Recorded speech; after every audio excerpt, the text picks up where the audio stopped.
Yo les voy dando algunos tips como para que ustedes se vayan ubicando, ¿sí?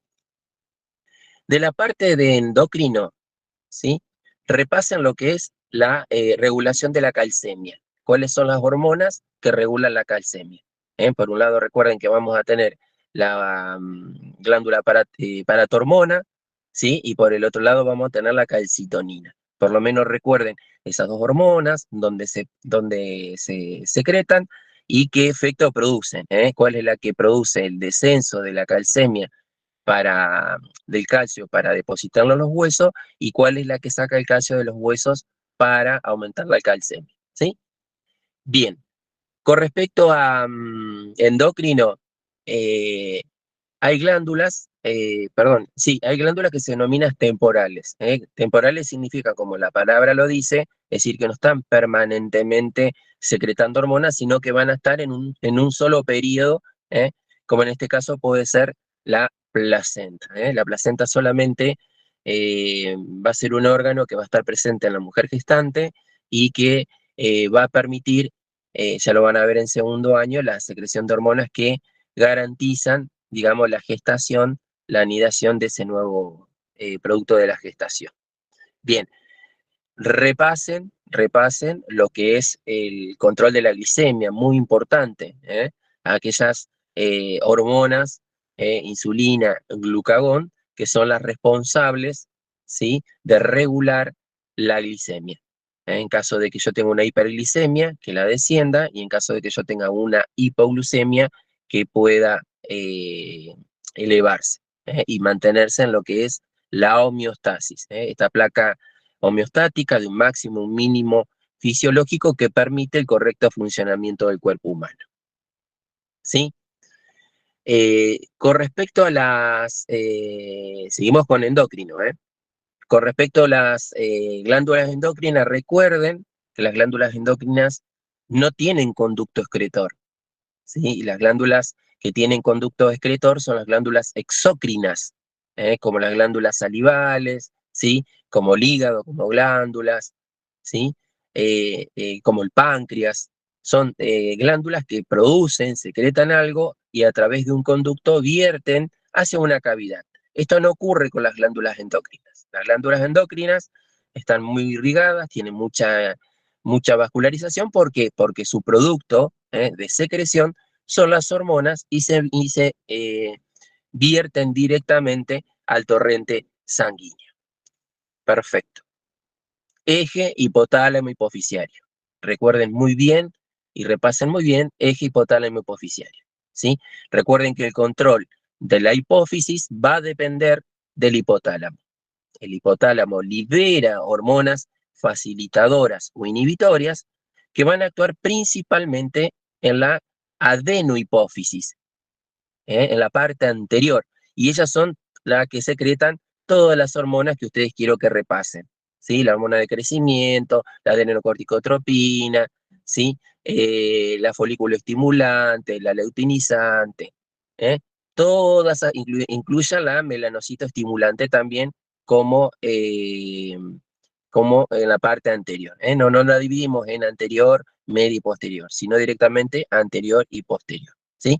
Así que repasen, no sé, ahí están escribiendo un mensaje, repasen esa parte, ¿sí? Eje hipotálamo hipoficiario. La única diferencia es que en el hipotálamo secreta dos hormonas que van a ser la oxitocina y la antidiurética. Estamos hablando, son tips para el examen final de mañana, ¿sí? Por eso ustedes estén atentos, lean la grabación y mañana se van a encontrar con gran parte de estos tips como para que ustedes se sientan seguros en el examen. En el eje hipotálamo hipoficiario, recuerden que el hipotálamo secreta dos hormonas que son la antidiurética y la oxitocina, ¿sí? Antidiurética y oxitocina se almacenan en la neurohipófisis y después por vía nerviosa se libera, ¿sí? Bien, estoy viendo a ver algo más de endocrino como para que ustedes se sientan seguros. Recuerden que son tips. Tips significa cosas puntuales que ustedes se van a encontrar en el examen de mañana. Bien. Cuando uno habla de potencial de acción, está hablando de esta corriente eléctrica que se genera en los axones. Es decir, en realidad se genera en el cuerpo neuronal y viaja por el axón. Es como si fuese el cable conductor de electricidad, ¿sí? Para que haya, digamos, que el impulso nervioso circule por el axón, la membrana plasmática de ese axón tiene que estar polarizada, es decir, tiene que tener carga. Si no tiene carga, tanto adentro como afuera, no puede generar impulso nervioso. Es decir, que para que se genere un impulso nervioso, tiene que estar polarizada y esa situación se denomina de reposo. Cuando se genera el impulso nervioso, hay una despolarización y ahí viaja, se genera el impulso nervioso, que es una corriente eléctrica en realidad, ¿sí? Que es unidireccional y que va del cuerpo neuronal, pasa por el axón, van por las dendritas, está la sinapsis y se comunica con otra neurona. Bien, hay preguntas de meninges, ¿sí? Recuerden que las meninges son estructuras membranosas que cubren, protegen y también ayudan a la nutrición de las estructuras del sistema nervioso central, ¿sí? Cerebro, cerebelo, tronco cefálico, médula espinal, ¿sí? Recuerden cómo se llaman, del exterior hacia el interior, dura madre, aracnoide, vía madre, sepan los espacios, ¿sí? Epidural a nivel del cráneo, subdural, subaracnoideo, ¿sí? Y sepan fundamentalmente por dónde circula el líquido cefalorraquídeo. Este líquido que también es muy importante porque protege, también colabora en la nutrición y hace una amortiguación mecánica ante los movimientos de la cabeza, de la columna vertebral y protege así la médula espinal, el tronco encefálico, el cerebro. Bien, no hay detalles así de cómo se llaman los conductos que van, digamos, que conectan el cuarto ventrículo con el tercer ventrículo, ¿sí? Pero por lo menos tengan un pantallazo general. Bien, sepan muy bien qué es el polígono de Willis, qué es el polígono, no, son multiple choice, son 40 multiple choice, ¿sí? Y estoy tirando los tips, multiple choice, por eso yo me estoy enfocando en las proposiciones que ustedes van a encontrar mañana y van a tener que, digamos, traten de repasar de mañana, de sentirse seguros en el examen. Polígono de Willis. Sepan que es muy importante porque asegura en forma permanente la irrigación al encéfalo, a las estructuras encefálicas, cerebro, cerebelo, tronco cefálico. Y lo que ustedes van a encontrar, cómo está constituido, cuáles son las arterias que lo constituyen. Eso sí lo tienen que saber, ¿sí? Es una comunicación entre las carótidas internas, ¿sí? Con las arterias vertebrales que forman el tronco basilar. Entonces vamos a tener las carótidas internas, vamos a tener las comunicantes anteriores y posteriores, y de ahí también se van a interrelacionar con las cerebrales anteriores, media y posteriores, y forman el famoso polígono de Willis. Bien. Sepan la ubicación anatómica del sector simpático y el sector parasimpático. La ubicación anatómica, donde encontramos los cuerpos neuronales que forman estructuras ganglionares, ¿sí? O núcleos que corresponden a la función simpática y a la función parasimpática.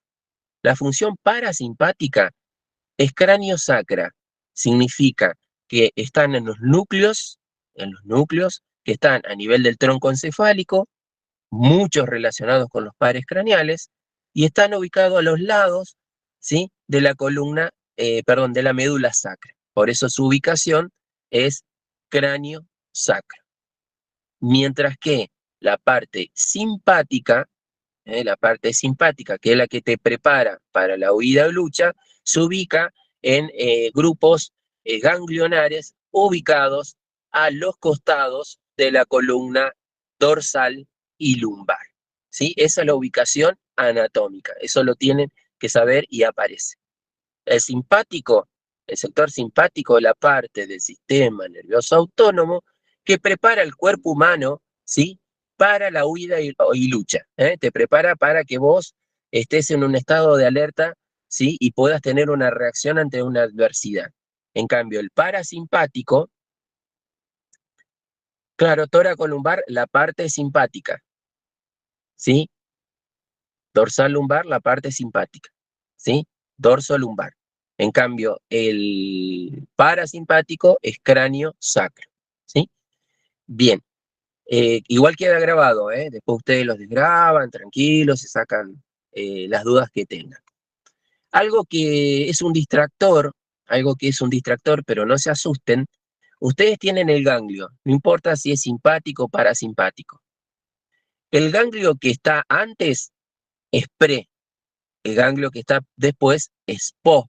Entonces vos tenés un axón preganglionar y una axón postganglionar. Nada más, es un distractor, ¿sí? Recuerde que pre es antes, post es después. Si vos tenés el ganglio pre sale desde la médula al ganglio y el post sale del ganglio hacia el nervio, en este caso muchos van a salir por los nervios de raquídeos, de la médula espinal. Bien. Después preguntan a la organizadora dónde lo van a subir. ¿Estamos? Yo lo que quiero que ustedes estén atentos. Estos son tips, tips concretos de lo que ustedes quiero que repasen en estas 24 horas para que se sientan seguros para mañana. ¿Sí? No estoy dando la respuesta, lo estoy ayudando en lo que es la estructura de la proposición. ¿Mm? Bien. Hay preguntas relacionadas con el cráneo, ¿sí? Sepan diferenciar bien qué es el cráneo, qué es el macizo facial, y dentro del macizo facial vamos a tener una articulación móvil que es el maxilar inferior. El maxilar inferior es una articulación móvil que permite obviamente la apertura de la cavidad bucal para la deglución, para hablar, ¿sí? Y que se articula a este nivel, se articula también con la parte del cráneo y es una articulación móvil. En cambio, el maxilar superior, que es este, ¿sí? Está fijo, ¿sí? Bien, eh, sigamos un poco más. Respecto, hay otra pregunta que habla de nuevo, del impulso nervioso, ¿sí? El impulso nervioso, recuerden que va a depender de iones que entran en juego. Los iones que entran en juego principalmente es el sodio. Hay canales de sodio, hay canales de potasio, ¿sí? Dentro de la membrana plasmática del nervio, ¿sí? Y ustedes tienen que saber de que en el interior del axón hay una carga de iones distinta al exterior. Y lo que se hace en el impulso nervioso es la inversión de esa polaridad. Esa inversión hace que se genere la corriente eléctrica, transcurra por el axón y cuando llega a su destino, digamos, se vuelve a repolarizar. Esto, digamos, el equitativo de esto es lo que uno puede ver en un electro, que ya lo van a ver en tercer año, ¿sí? El, el, el corazón envía señales a través del sistema de conducción que despolariza y polariza continuamente, ¿sí? Para poder permitir la contracción del músculo cardíaco, ¿sí? Eh, a ver, sigamos un poco más.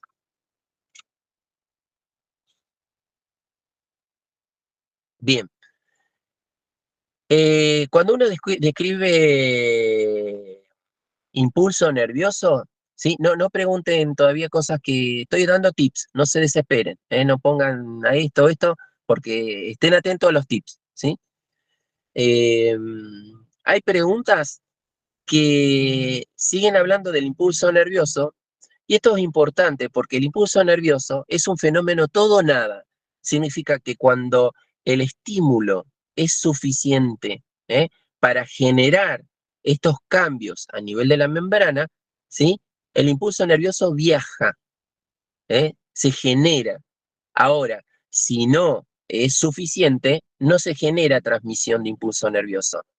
Eso es importante porque si no, todos los estímulos harían que nuestro sistema nervioso esté permanentemente activado y tendríamos permanentemente estímulos sensoriales, sensitivos, de cualquier tipo. Y sin embargo, vos para escuchar un sonido, el sonido tiene que ser lo suficientemente importante como para que te estimule las células sensitivas del oído y generen una señal eléctrica al cerebro y el cerebro lo interprete. ¿Sí? Lo mismo lo visual, lo mismo la piel, es decir, no estamos permanentemente con la piel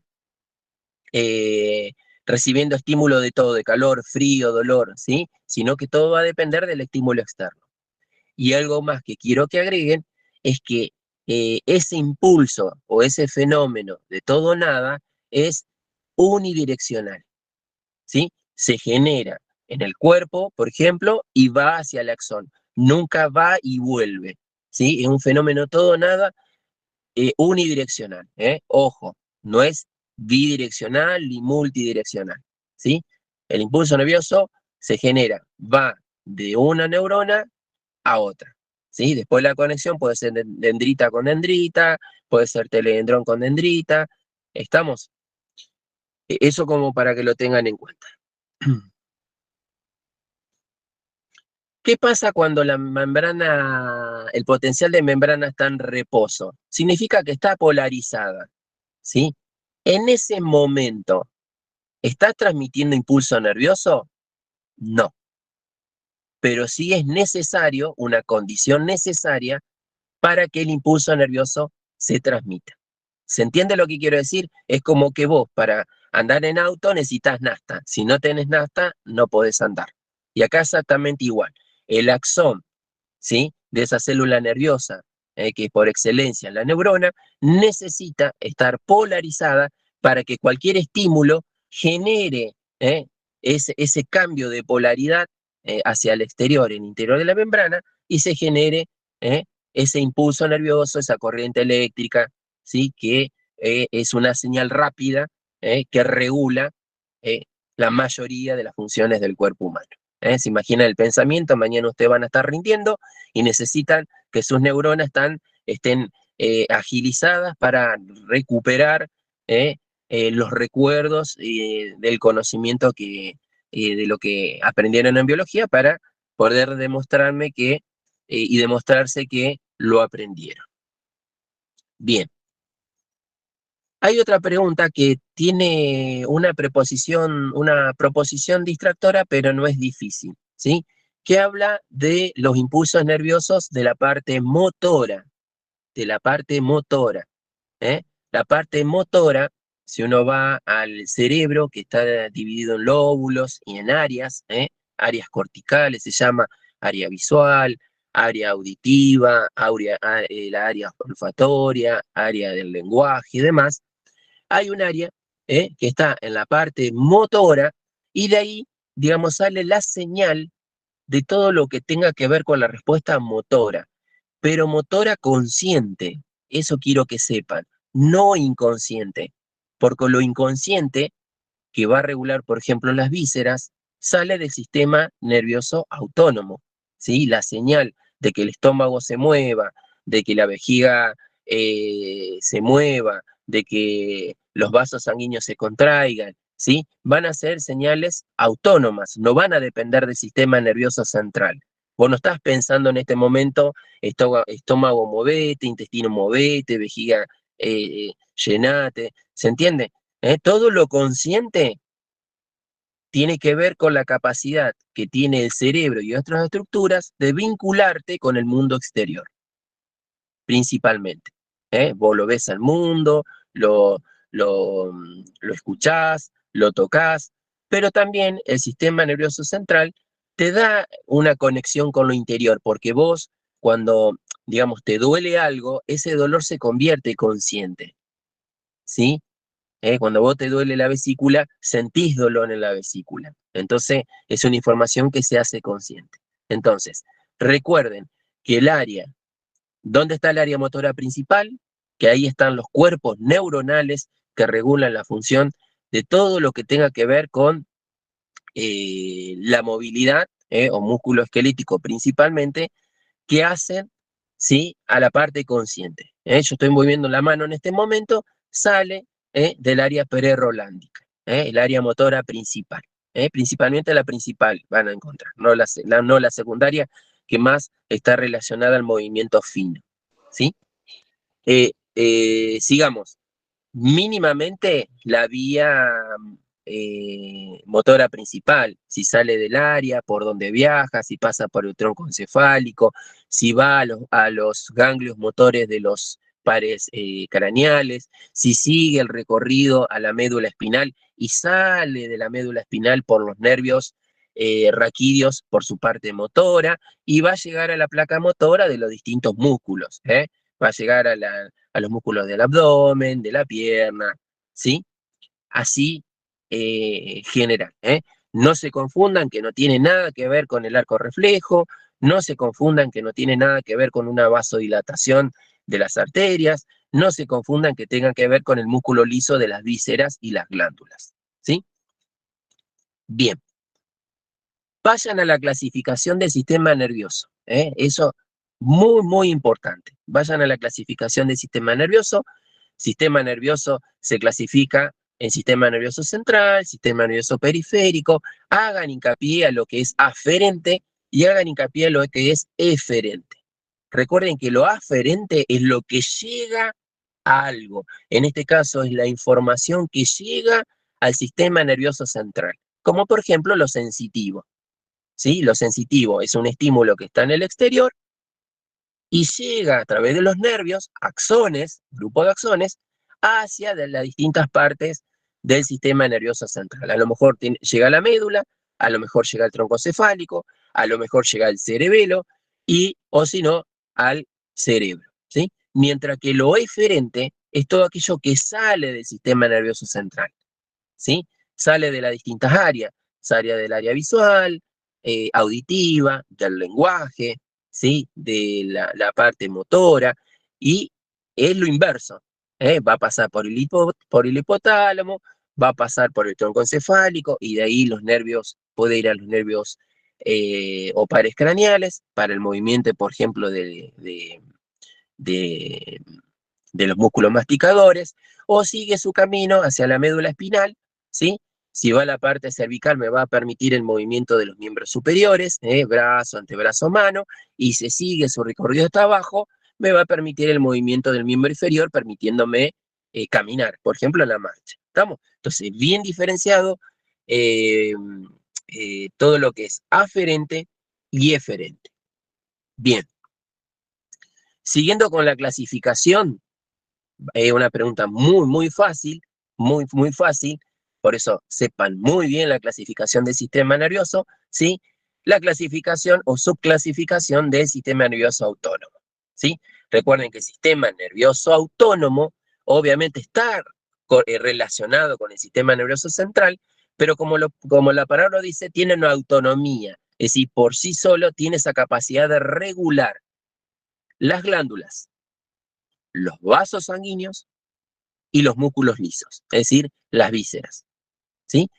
Y sus sectores son simpático y parasimpático, Ya dijimos la ubicación anatómica y ya dijimos hacia dónde van a actuar, ¿sí?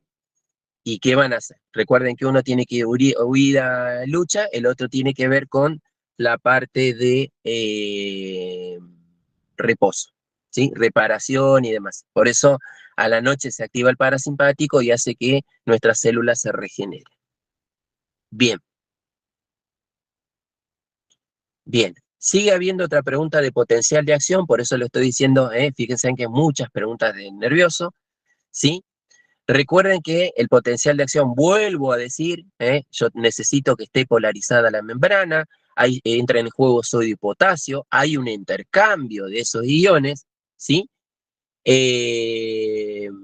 son de carga, también acá entra en juego las cargas eléctricas, porque una corriente eléctrica siempre va a circular con una diferencia de cargas, ya sea cargas positivas o negativas. En este caso, las negativas dentro de las células son el cloro, por ejemplo, ¿sí? Y que cuando se produce el potencial de acción, va a llegar a una zona anatómica que es la sinapsis. Repasen sinapsis, ¿sí? Es muy importante porque ahí es el fundamento del proceso fisiológico de cómo una información nerviosa pasa hacia otra célula nerviosa. No hay un pasaje de corriente eléctrica hacia otra célula, ¿estamos? Sino que acá intervienen los neurotransmisores. Entonces sepan, la constitución de la sinapsis. El botón presináptico, la hendidura sináptica, el botón postsináptico, ¿sí? Fíjense en que puede llegar a variar, pero por lo menos sepan que están esas estructuras. Cuando viene la información al botón presináptico, se abren los canales para liberar el neurotransmisor. Recuerden alguno, puede ser adrenalina, serotonina, dopamina. Queda en la hendidura sináptica y va a tener un receptor en la membrana post. ¿Para qué? Para despolarizar. Entonces, la corriente eléctrica que viene por el botón pre no es continuación del post, porque si no directamente, ¿para qué tengo la sinapsis? Sino que ahí lo que media es el neurotransmisor. Una vez que pasó la información, ¿qué hace el neurotransmisor? Se reabsorbe al botón presináptico. Entonces, repasen sinapsis porque hay preguntas de sinapsis, ¿sí? Bien, bien. Neuronas motoras son neuronas, ¿sí? Que salen del área motora principal, sale de la estructura del sistema nervioso central, viaja por distintos nervios, ya sean nervios que van a la cabeza, cuello, pares craneales, o los raquídeos que salen de la médula espinal, y siempre van llevando una información motora, principalmente a los músculos esqueléticos, los músculos que permiten movilidad.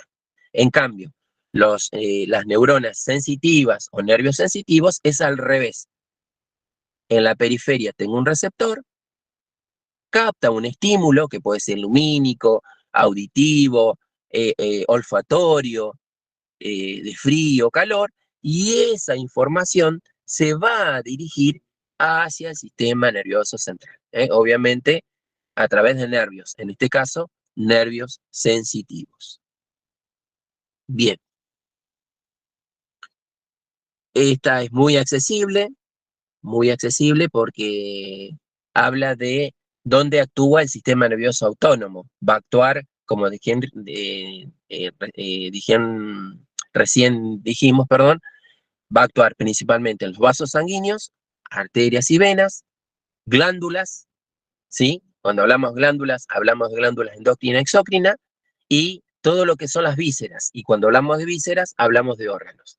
Hablamos de los ojos, de la tráquea, de la laringe, del intestino delgado, de la vejiga, de los testículos, ¿sí? Del timo, en forma general. Para que ustedes van a encontrar distintos órganos, ustedes tienen que diferenciarlos. Bien. Sigue habiendo otras preguntas del sistema nervioso, en este caso del sistema nervioso central, ¿sí? Recuerden que el sistema nervioso central es el que te permite a vos relacionarte con el mundo. No solamente con la posibilidad de recibir todo estímulo exterior que hay en el medio ambiente, sino también indirectamente, ¿sí?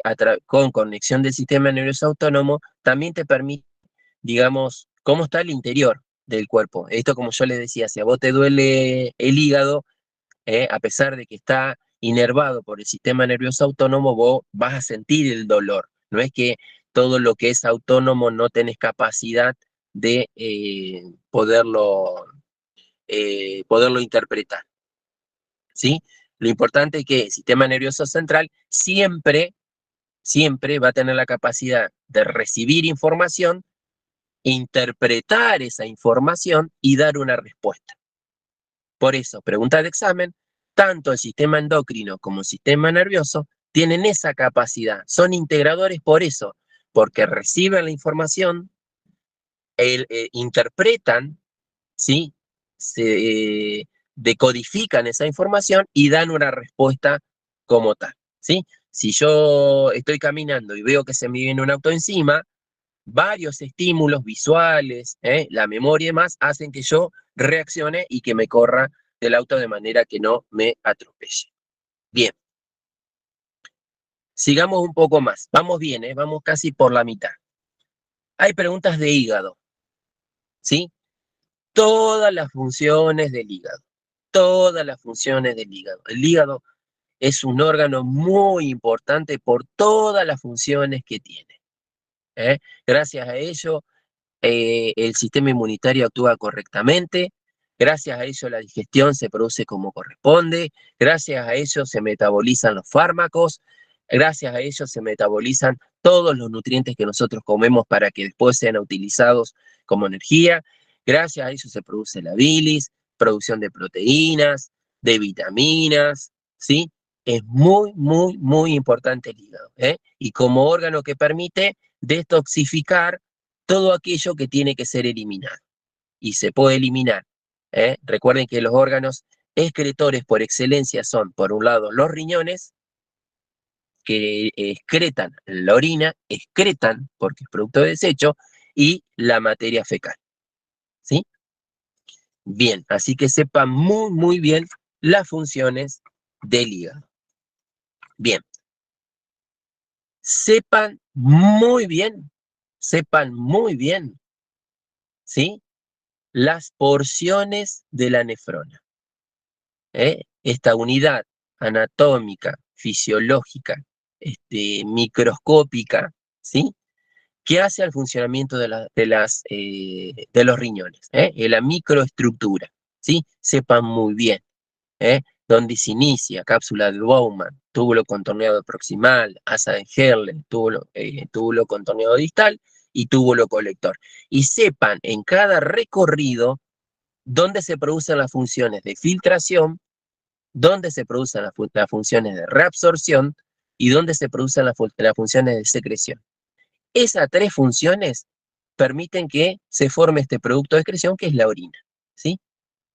Algo que siempre quiero que recuerden, si el riñón no filtra, no se pueden llevar adelante las otras funciones.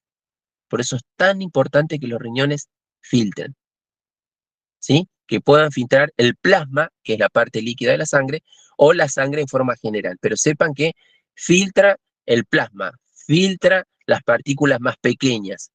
Y si hay partículas pequeñas que son de utilidad, como el agua, el sodio, glucosa, van a ser reabsorbidas principalmente en el túbulo contorneado proximal.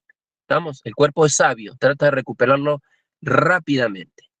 Bien, sepan los órganos del sistema urinario, ¿sí? Y mínimamente qué función tienen. Órgano del sistema urinario. Los riñones, los uréteres, la vejiga y la uretra. ¿Estamos? Sepan qué hace cada uno, pero por lo menos sepan y entran en el examen bien el orden de los órganos. ¿Qué hacen los riñones? ¿Cuál es su conducto excretor? ¿Cómo continúa? Que son los uréteres. ¿Qué hace la vejiga como órgano almacenador que almacena la orina? Y por efecto reflejo, primero reflejo porque tiene una parte refleja y una parte consciente, porque uno cuando tiene ganas de miccionar, hay voluntad de ir al baño, ¿sí? Todo es evacuado por la uretra. Diferencian la uretra masculina de la uretra femenina. Bien. Hay preguntas de cardíaco, ¿sí? Sepan la frecuencia, es decir, la cantidad de veces por minuto de la descarga de los distintos nódulos. ¿Cuánto descarga el nódulo sinusal? ¿Cuánto descarga el nódulo auriculoventricular? ¿Y a qué signo vital corresponde? Ejemplo, si hablo de frecuencia cardíaca, estoy hablando de latido cardíaco. Si hablo de la palpación de una arteria sobre un plano óseo, estoy hablando de pulso. Obviamente son signos vitales relacionados. ¿Estamos? Pero yo estoy con una persona con paro cardíaco, yo tengo que valorar varios signos, el pulso, si respira, si responde, si hay latidos cardíacos, ¿se entiende? No se queden con que si no tiene el pulso la persona está fallecida, ¿eh? Recuerden la descarga, ¿eh? Recuerden que en forma homeostática son de 60 a 90 latidos por minuto. Por encima de 90, taquicardia. Por debajo de 60, ¿sí? Es una bradicardia. Bien. Estructura de la membrana respiratoria. Sepan la estructura de la membrana respiratoria. Todos sus 5 componentes y cómo el oxígeno traspasa esas estructuras. Líquido surfactante, pared alveolar o alvéolo con su membrana, espacio intersticial, endotelio capilar, glóbulo rojo. ¿Sí? Lo puedo encontrar con nombres parecidos, pero esas serían las 5 estructuras. En caso inverso, es cómo sale el dióxido de carbono, que gran parte también se transporta como bicarbonato. Eso también es importante, ¿sí? Todo el oxígeno sí o sí debe ingresar a la membrana respiratoria a través de los pulmones, por eso necesitamos los pulmones. En cambio, el dióxido de carbono, una parte se intercambia con la hemoglobina y sale con la exhalación, y otra parte se acopla con el bicarbonato para, por las dudas, ser eliminado por los riñones. Bien. Sepan bien diferenciar qué es frecuencia cardíaca. La frecuencia cardíaca está relacionada con el latido cardíaco, y el latido cardíaco está relacionada con la sístole y diástole. Contracción, relajación del corazón. Sístole, diástole. Contracción, relajación. ¿Estamos? De los ventrículos. Se contraen los ventrículos, sístole. Se relajan los ventrículos, diástole. Y eso genera, ¿sí?, que salga sangre por minuto, frecuencia cardíaca. ¿Estamos? Y todos los fenómenos que hacen en forma cíclica, al corazón, que se abre la válvula, que se cierra la válvula, que se contrae la aurícula, que se relaja la aurícula y demás, habla del ciclo cardíaco, ¿sí? Ciclo cardíaco. Una cosa es el ciclo cardíaco, otra cosa es la diástole, otra cosa es la sístole, ¿sí?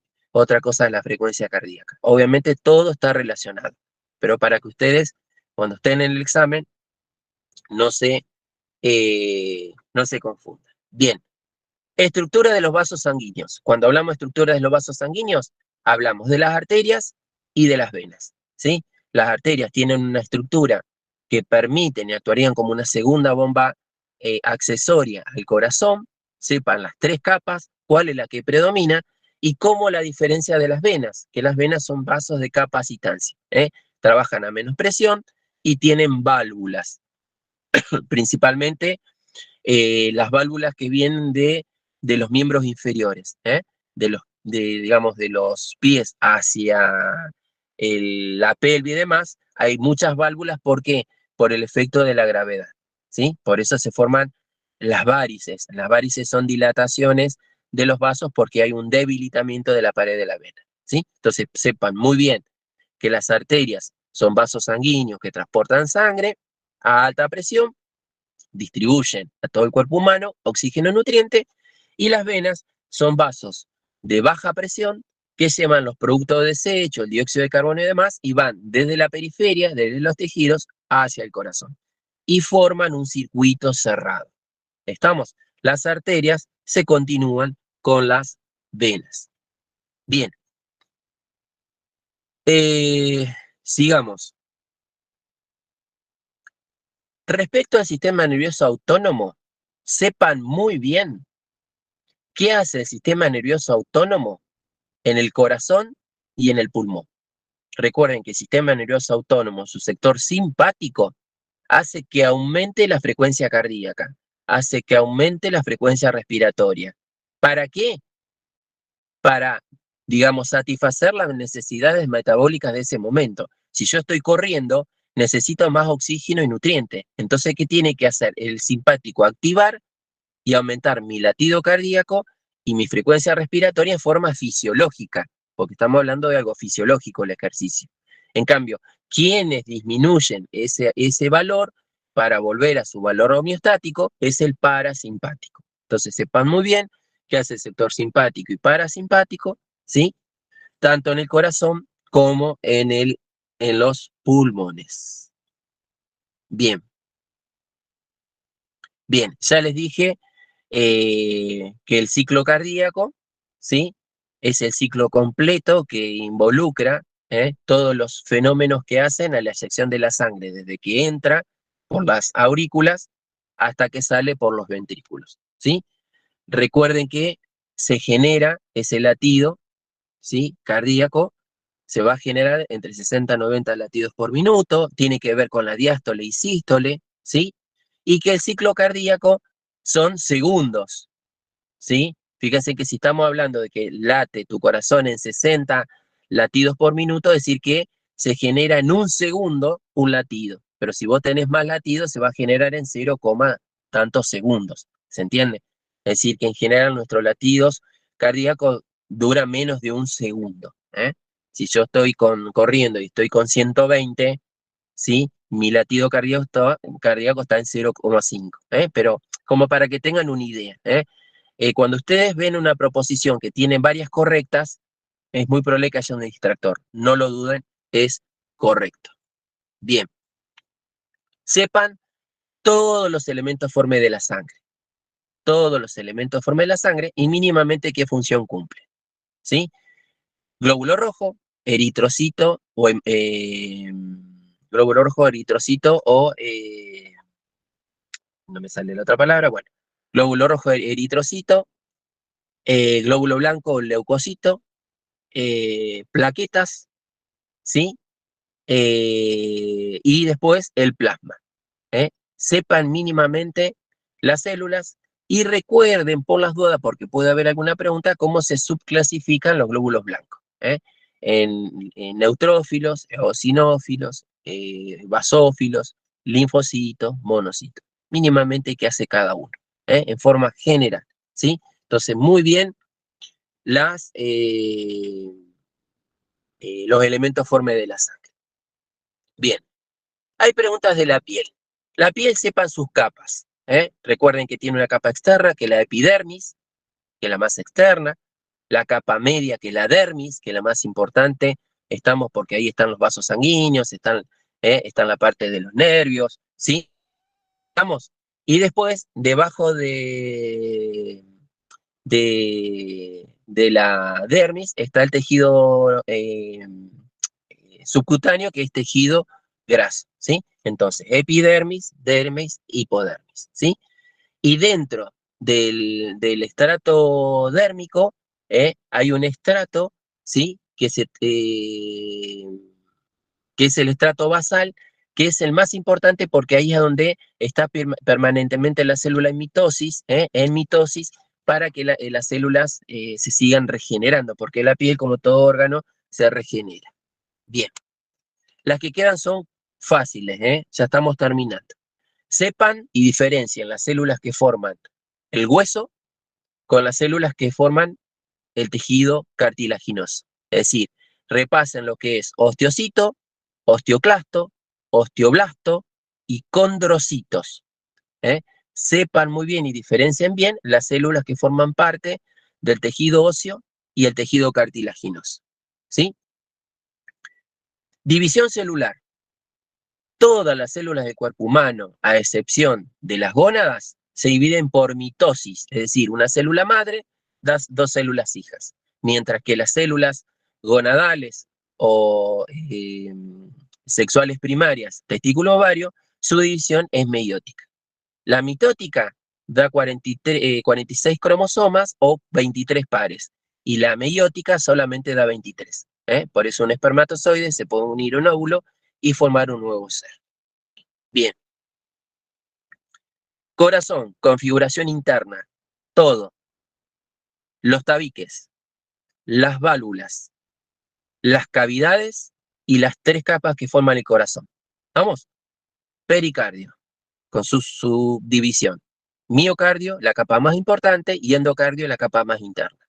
¿Sí? Las válvulas, tricúspide, bicúspide, cámaras, aurícula, derecha, izquierda, aurícula derecha, aurícula izquierda, ventrículo derecho, ventrículo izquierdo, Y después están las válvulas de las arterias que salen, ¿eh?